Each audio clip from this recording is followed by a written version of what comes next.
저는 믿음 바꿀 생각 없거든요. 만약이란 게 없어요. 진짜인데 어떡해요, 거기가. 이 형을 당신들이 하고 있잖아요. 3월 16일 첫 방영된 CBS 관찰 보고서.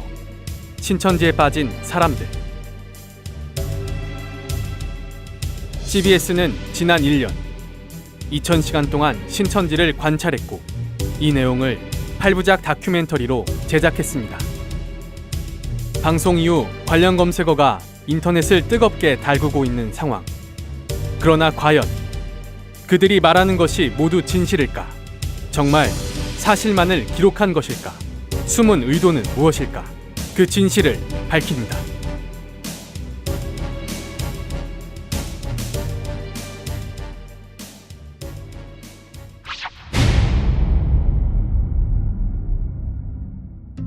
CBS, 대한민국의 대표 개신교 방송이라 자부하는 그들. 정도 언론, 따뜻한 방송, 스마트 미디어를 표방합니다. 그러나 웬일인지 최근 CBS는 자중질환에 빠졌습니다. 사측의 이중잣대에 양심 있는 사원들이 화가 난 것입니다. 지난 3월 10일 CBS 노조가 발표한 성명서.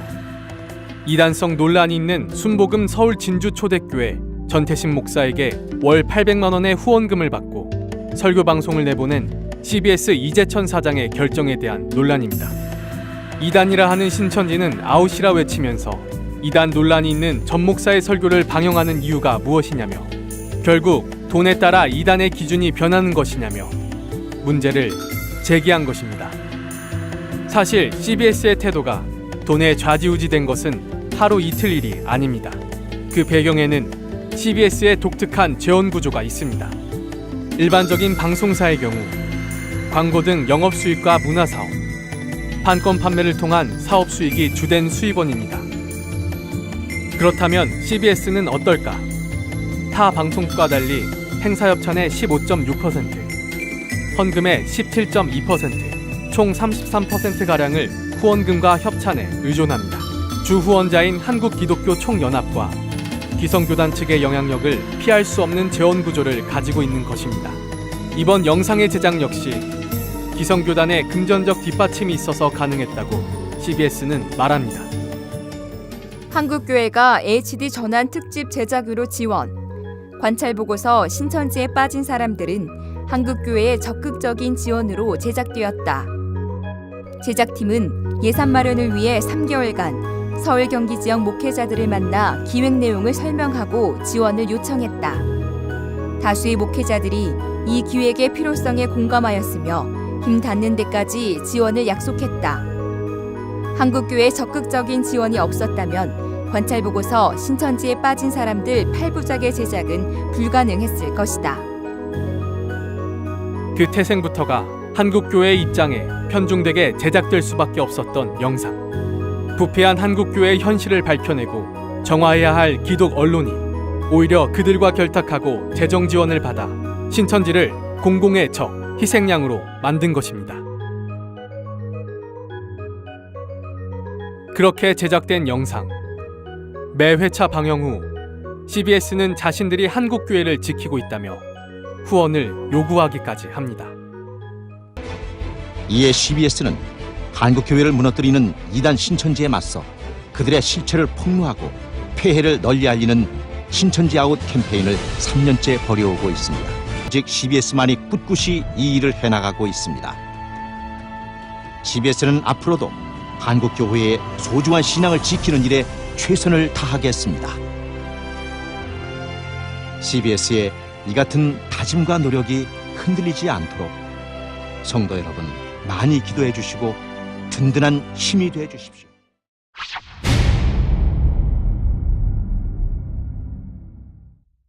부패한 한국교회를 지킨다는 명목 아래 CBS가 8부작으로 기획한 신천지에 빠진 사람들. 주로 강제 개종교육을 통해 개종된 사례들을 다루고 있습니다.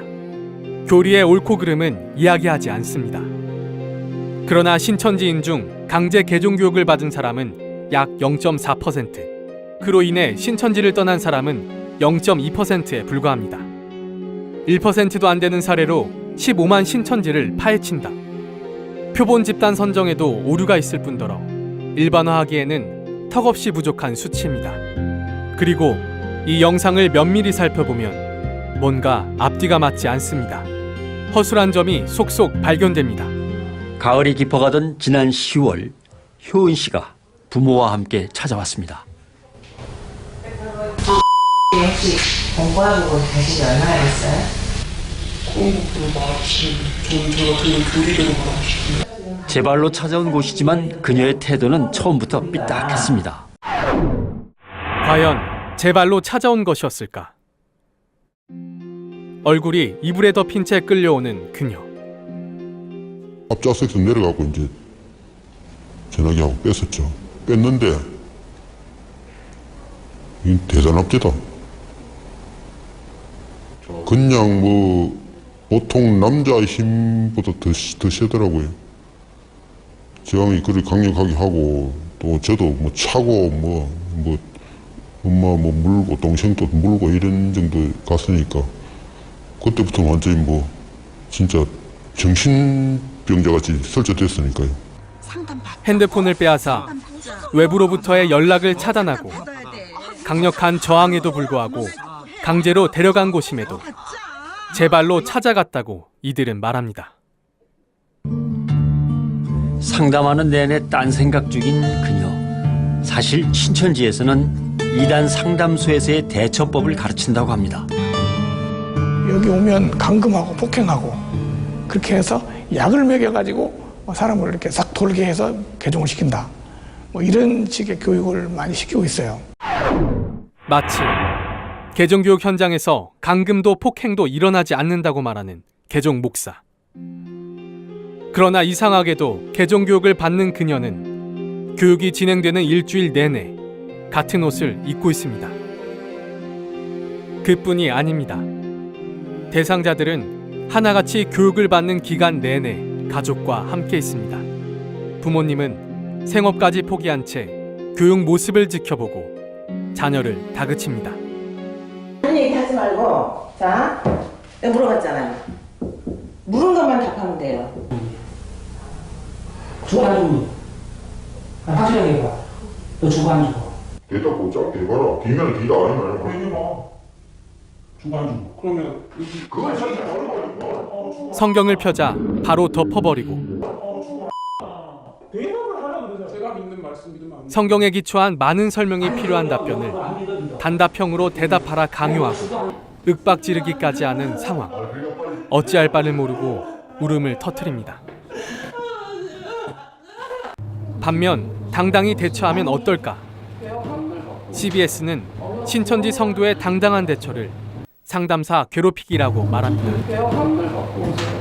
언어 구원이라는 뜻이 뭔지 아세요?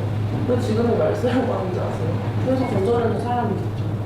개종 목사는 당황하기 시작하고 그럼 저 다음 그럼 저는 가도 되나요? 부모님이 내가 그렇게 강제 개종 교육의 불법성은 피해자들을 통해 수차례 고발된 바 있습니다. 수면제를 타셔서 저도 알지 못하게 입과 다리를 묶으셨고 큰 여행용 가방에 저를 넣어서 강제로 이동시키셨습니다. 옷을 벗겨서 무언가가 이제 핸드폰이라든지 뭐 연락할 수 있는 어떤 수단이 있는지를 막 다 점검하시고. 그러니까 그 전도사가 하는 말이 자기는 빠져야 되겠대요. 자기가 여기 끼면 여전히 심각한 후유증과 트라우마에 시달리고 있는 이들은 강제 개종 교육을 조장하는 CBS의 보도에 또다시 상처받고 분노하고 있습니다. 교단이 다르다는 이유만으로 신체의 자유를 억압하고 인권 유린을 자행하는 강제 개종 교육. 감금, 폭행, 욕설, 인신공격이 난무하고 개종 목사들은 그 범죄 행위가 드러나 수차례 판결을 받았습니다. 과연 이들이 개종 교육을 할 자격이 있는가? 심각한 의문이 듭니다. 그러나 CBS는 강제 개종 교육 현장에서 일어나는 불법 행위는 외면한 채 개종 목사들을 주요 취재원으로 사용하고 신천지에 대한 공포심을 자극한 후 이단 상담소의 연락처를 소개합니다. 이번 프로그램의 진행을 맡았던 변상욱 CBS 콘텐츠 본부장은 한국기자협회에 글을 한 편 투고했습니다. 기사 제목은 우리는 다시 진실로 돌아갈 수 있을까?